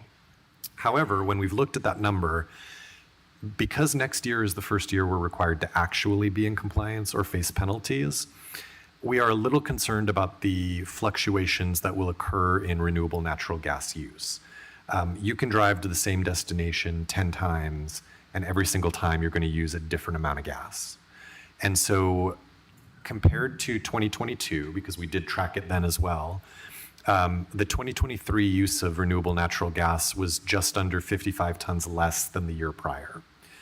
So because that number is going to fluctuate, just like to a lesser extent the number or the amount of mulch that we use on city property is going to fluctuate, we've come to the conclusion that we would like to purchase additional mulch from the Golden Rain Foundation to provide us with a bit of breathing room. Again, kind of like we were just talking on the senior mobility program, a cushion that will allow for these fluctuations to occur and not have us in the flip side of this situation we're in right now. We're roughly 3 tons over. If we were 3 tons under, we'd be out of compliance. We don't want to be out of compliance, so this purchasing the additional 100 tons became our recommendation. The proposed amendment to the agreement before you today, I'll note, has already gone to the Golden Rain Foundation board and they've already approved it. It increases the amount of mulch that we purchase by 100 tons starting in the 2025 calendar year. So starting in that first year, we're required to be compliant. For the city, that amounts to an additional, it's less than $1,000. It's $990 a year in additional mulch procurement. At the same time, the agreement would be extended from its current expiration date of 2026 through 2031, and it would include a new right of first refusal to purchase up to 1,500 tons of mulch annually from 2032 to 2036. That's, again, part of us being cautious as we move forward that the state's going to recalculate the target every 5 years, and we know for sure that our next target is going to increase because of the more recent census data. Other modifications that we would make to the agreement, there's some changes related to payment dates. It moves up a month. And then because of some of the date changes that we make, there are some changes to the termination provisions for consistency, and also to make the effective date of terminations of the agreement that are dated August 1st or after effective at the end of that calendar year, so we don't find ourselves in a position where, let's say, the Golden Rain Foundation opted out, where we would be a couple months to the compliance deadline for that calendar year and needing to come up with how we purchase 1,100 tons of mulch. Our recommendation, I want to note that the version in the agenda packet, we do have one change to it. Our recommendation was revised to replace September 1st with August 1st in the proposed modifications to Section 7 on page 3 of the proposed agreement. That's Exhibit A to Attachment A in your agenda packet. It's related to the termination provisions. I thought July 31st in August. July 31st for the payment date. Okay, okay. When we moved it up a month, we Okay. needed to move another date up a month that wasn't. So our recommendation today is to approve the First Amendment to the agreement with the Golden Rain Foundation of Laguna Woods for procurement of mulch in connection with California Senate Bill 1383, and authorize the mayor to execute the amendment subject to approval as to form by the city attorney. There's an opportunity today for public comments as well, and then full discussion. Are there any public comments from those in attendance? I see a body arise. Catherine Fresley. All right, everybody get your watches out. She has 30 seconds to comment. What is it? Actually, I think it's a very good program. Why don't you buy more? Because I noticed that it's donated back. So that's one of the easiest ways to help the community, by doing that. So buy another 100 tons. We'd be happy to have you do it. We'll My charge que- it to you. I presume the village stores it in the big yeah, facility they have down there, and then they use it in the village since we have nothing to use it for. They do. So the way that our agreement works, which was what Catherine was referencing, we Yeah. purchase it, we never take possession of it, we immediately donate it back. That Sure. counts as procurement in the state size. So I try to think of it more as this is effectively the city subsidizing the operation of the mulch facility. It was something that the Golden Rain Foundation was already doing. It's already being reused in Laguna Woods. We're providing a form of financial support to make that possible into the future. No, it's a win-win situation. It is. Actually, yes, Cynthia. Actually, I want to take issue with Carolyn. I'm thinking this is, an additional $990 is kind of a windfall for something that's really a bookkeeping thing, and I wonder if we couldn't negotiate a better rate with the village, because after all, we're spending a lot of money on taxis. I think that we value our relationship with the village, and this is They value it this is too. a good deal for both of us. I will say though, to Catherine's point, even though we're talking about purchasing 1,100 now, and we have this right of first refusal for up to 1,500 starting in 2030 something, when our procurement target changes in 2026 or 2027, when it changes next, I think that there is a fair likelihood that we will need to purchase more than 1,100. So we will very likely have to come back to you for a second amendment, and at that point we will purchase some more. So I don't. As you might imagine, I suspect that the state's goal with this procurement is that the procurement targets will increase over time rather than decrease over time. So I do think that we will probably incrementally purchase more. Just right now, we need the 1,100, but who knows what the future holds. Maybe they'll give us a volume discount. There you go. Or designated for those who are gardeners like me, and I get my little share for nothing. All right. We'll have a motion. Any other comments over here? Okay, Carol, I guess I move, but I have to tell you that how crazy this actually turns out to be. I went into my garage. Today's a great day, and I felt I should do my washing because everything would dry really fast. I'm in the garage, and all these fumes are terrible. I think, gosh, where are these fumes? They were the fumes from that little mule, you know what that is, a small vehicle. They came in and trimmed, and they left it running the whole time. I thought, I wonder the logic of that one. And so the fumes were just really terrible. Strong smell, not just a mild smell, a strong smell. And I looked out there, and he was collecting what they had trimmed. They were really moving fast. They were working hard. But I looked, and I thought, oh, my gosh, that thing was gas-powered, and it was running the whole time, never turned off. I bet it ran all day long. I wondered about the usage of gas. So on the one hand, we are trying to get natural gas usage, and on the other hand, the fumes in my garage were really powerful. I can't even begin to tell you how strong it was. That's the way it works today. it's stories like this that make this a fun meeting. It really is. You're thinking, I don't know, are we getting anywhere? I hope so. All right, Annie, give me a motion on this. Councilmember Moore moved it, so we're looking for a second. All right, good. All in favor? Aye. Any opposed? All right, city council reports and comments. The Coastal Greenbelt Authority. Annie? There has not been. All right. Hatch on the Fire Authority. Tomorrow we discuss with the chief his performance at the last year at a closed session. And but we have 2 new helicopters, the Fire Hawks that have come in, and I'll have a video for you to watch in the next meeting. Okay, Orange County Library Advisory Board. Is yours long? Anything? Oh, the library board. I won't take very much time today, but I did want to emphasize the strong support by the Orange County Library for literacy and their work with the schools. I did speak, I happened to be at the Democratic Luncheon, and Barbara Schulman is on the school board. And I spoke to her and told her that she should get San Joaquin to work with our library because they have all kinds of, not only literacy programs and preschool materials and so forth, but after-school homework help and all kinds of things. So I think we should be strengthening our work with San Joaquin and our library. And I know the librarians would love it. And Orange County Library puts a great deal of effort into it. At another time, I think I'll give a short slideshow and show you some of the things that they do. It's really outstanding. Thank you, Carol. I'm going to start painting outside again, and if I get bitten by a mosquito, I'm going to get on the phone with you. Do you want to tell us about the mosquito report? Yes, okay. I think Chris has a, There. I okay, hate them. so this is just this year. I didn't want to go into all of last year, but these are the different Aedes aegypti invasive mosquitoes that we have.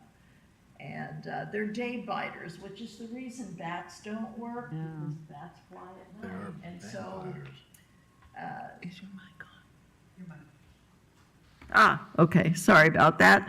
So there's Aedes aegypti, Aedes albopictus, and Aedes nodoscriptus, and they all carry different diseases. We can go to the next slide, please.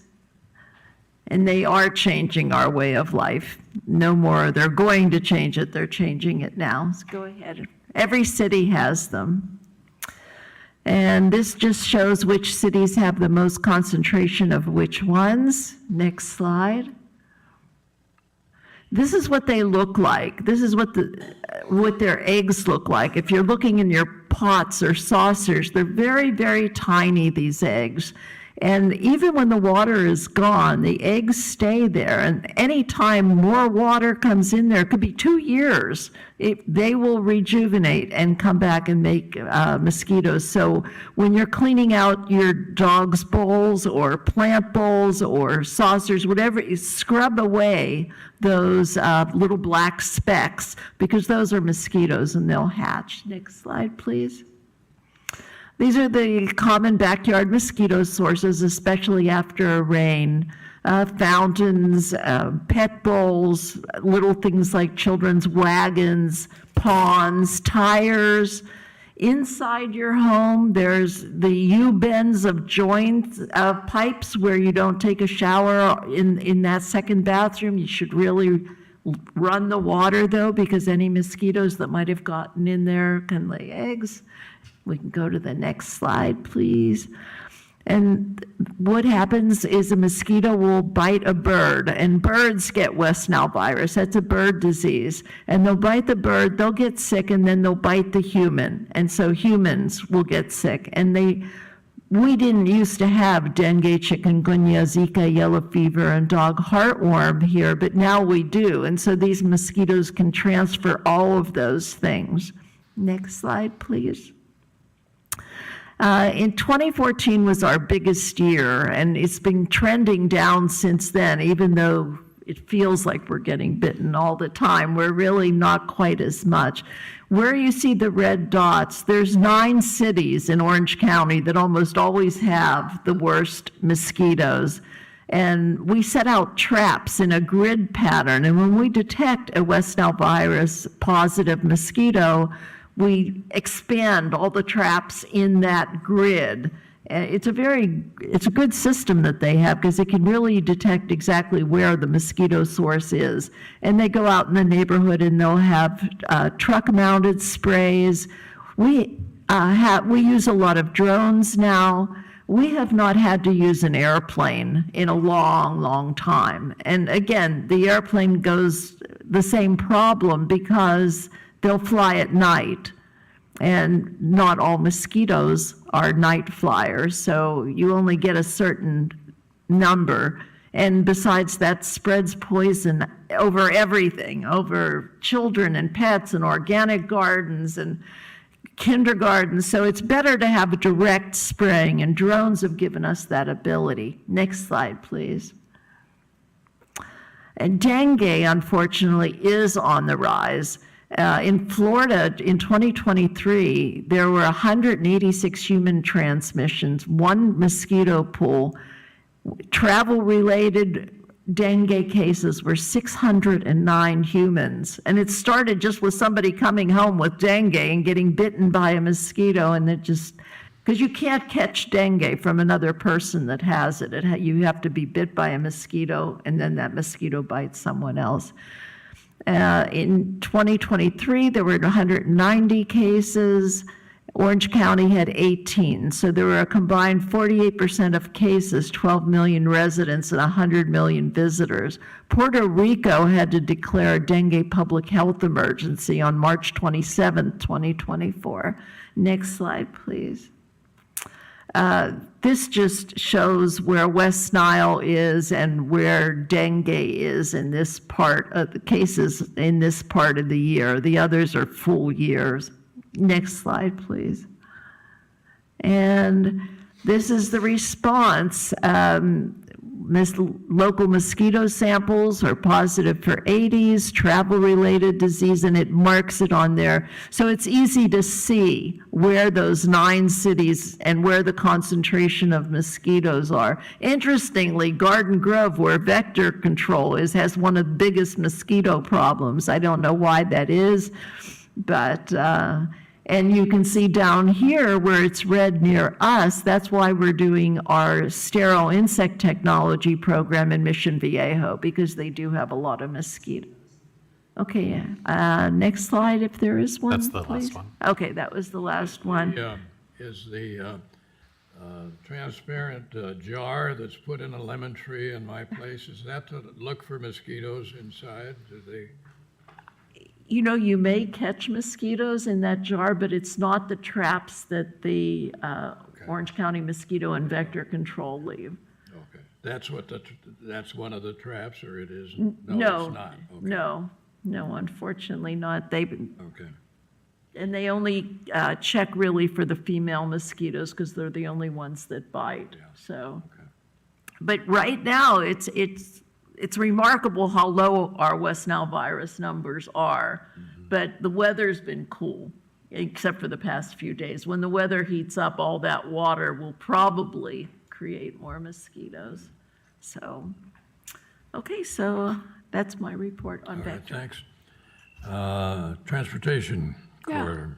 I got inspired by Sherry, so I brought some pictures today. The toll roads has a mandate from the state to do environmental mitigation.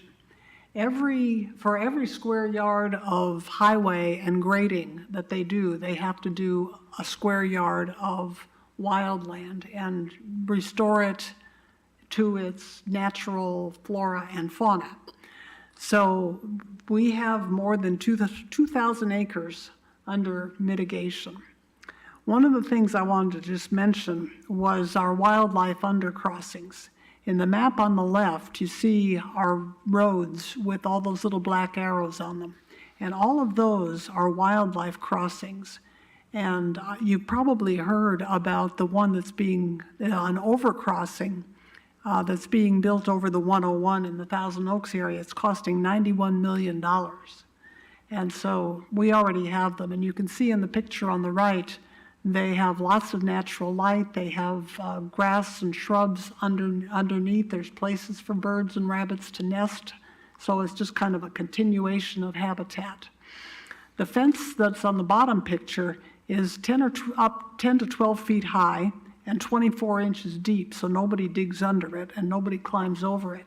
This fence is along the 241 as you head north towards Riverside and Palm Springs. And since that fence has been in place, there have been 0 collisions with mountain lions and coyotes and other wildlife. So it's been very effective, and people have come from other transit authorities to take a look at it. Next slide, please. One of the things we have to worry about, we're under a state mandate to get rid of cowbirds. Cowbirds are what are called, I'm going to call them brood predators or they lay their eggs, as you see in the bottom, in the nests of the California gnatcatcher, which is an endangered species. And those big eggs hatch quicker, and then they start taking all the food, and when the other little birds come out, they kill them. And so the gnatcatcher has become endangered, and we have an obligation to trap these brown-headed cowbirds. So the number of cowbirds have diminished because we've captured a lot and because there are fewer cattle and horses around here in South Orange County. So we're doing our part, and the gnatcatchers are on a par with now the spadefoot toad and the cactus wren and the Pacific pocket mouse. Yes, they're all part of the little animals that we try to take care of. I just wanted to mention also, I think those are my only slides. I wanted to mention our settlement agreement obligations with the Save San Onofre Coalition. Back in 2016, the toll roads was looking to complete the 241 toll road down to connect it to Interstate 5 so that you could come up and pass through Camp Pendleton and get on the 241 and go straight into downtown, and it would take all that traffic off of Highway 5. But the city of San Clemente and a number of environmental groups opposed that. And somehow in that settlement, the toll roads agreed not to build that extension and to put $28 million into a fund for habitat conservation and land acquisition. And $8 million will go into the land, although we don't expect to buy the land, but to procure a conservation easement over the land. And then $20 million will go for conservation measures, and these can be throughout Orange County. We have to fund it by 2025 and direct the payment by 2030, but it requires an agreement with the South Orange County Coalition as to where this money is going to be spent. So we've been working on that. That's all I have. Thank you. Carol, watershed management? Yes, we did have a meeting, and there's some challenging situations going on with the State Water Resources Board. They want to change their system, and I guess we'll have to see how it plays out. So there are some challenges. I think the challenges are disconcerting in the sense that some of the people that get into these positions, the state is very different. The northern part of the state has, in the past, and generally has more water, and the southern part did have the largest population. And so, of course, we understand we have been able to acquire water from Northern California at various times, although that number has gone up and down. But the understanding, because of the challenge in Southern California, particularly Orange County, has been a leader in understanding how to get more work out of the water that we have. We have, not only do we have recycling, we have direct potable reuse in major part of North Orange County, where they have an aquifer and they can store it. And other water agencies are looking. In fact, there's a very good Orange County grand jury report right now. You may want to go online and look at it. I've been reading because it's coming before LAFCO.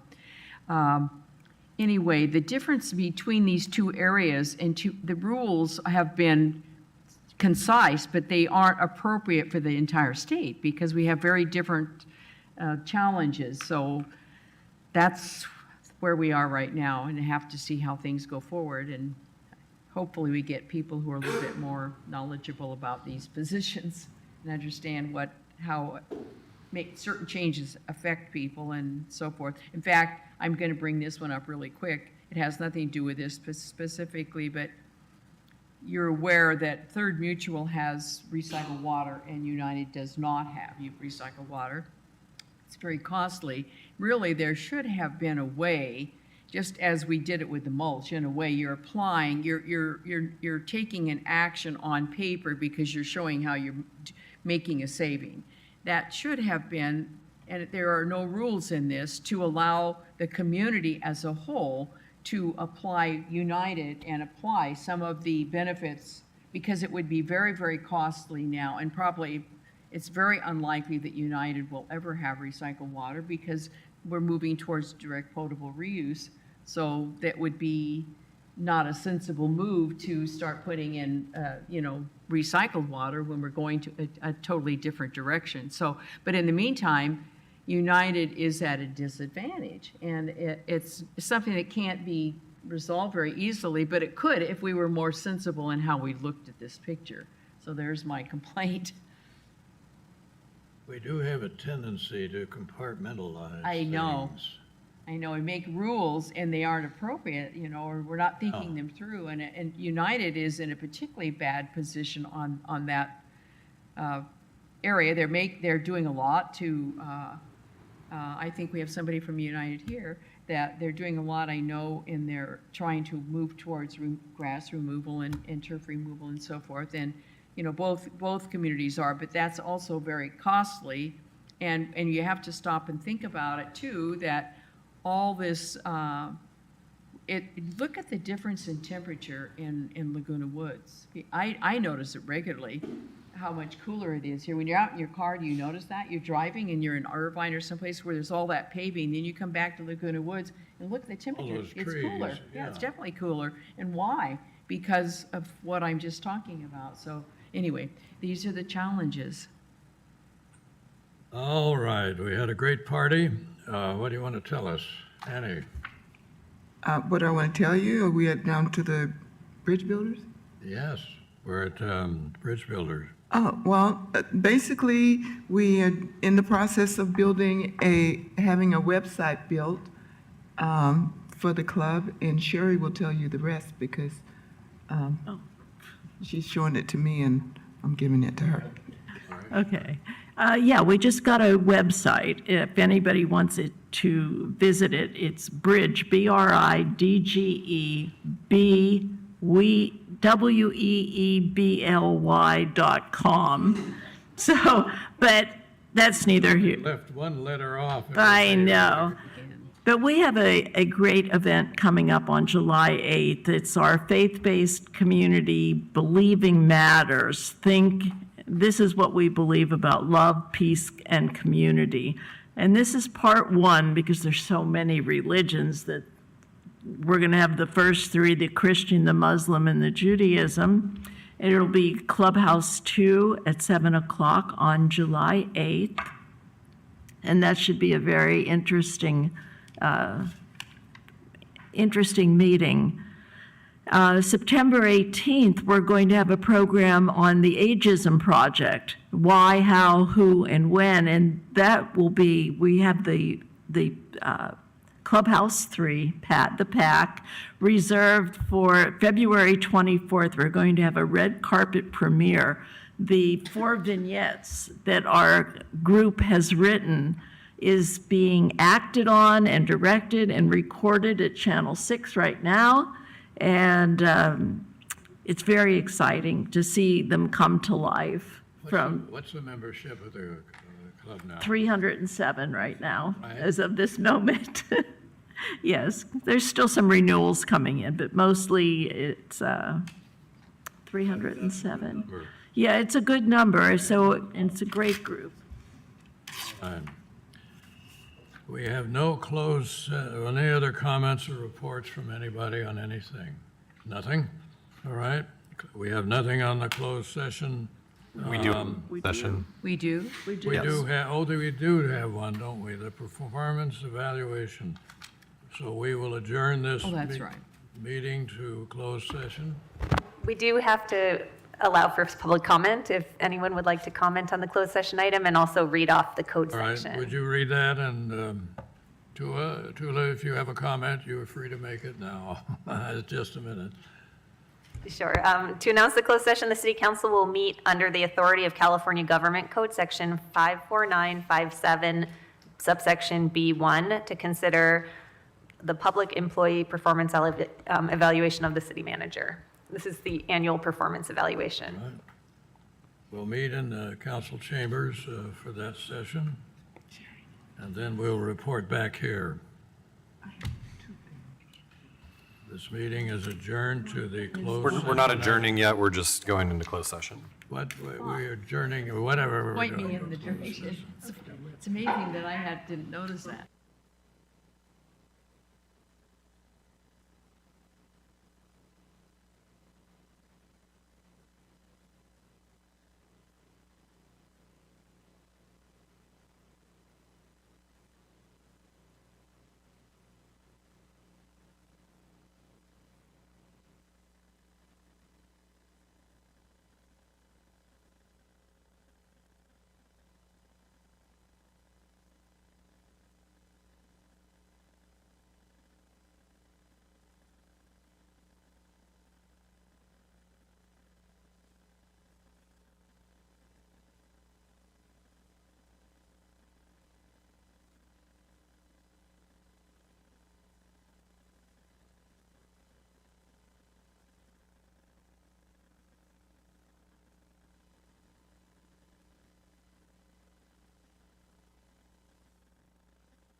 closed session.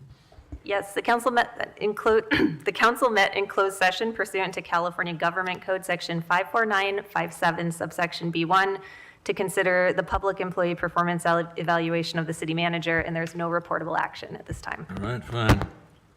No reportable action. Thank you. A second to that? We're adjourned to, I don't have the date in mind. Do we have that there? July 17th, 2024 will be the next regular meeting of the City Council of the City of Laguna Woods. Thank you. Meeting adjourned.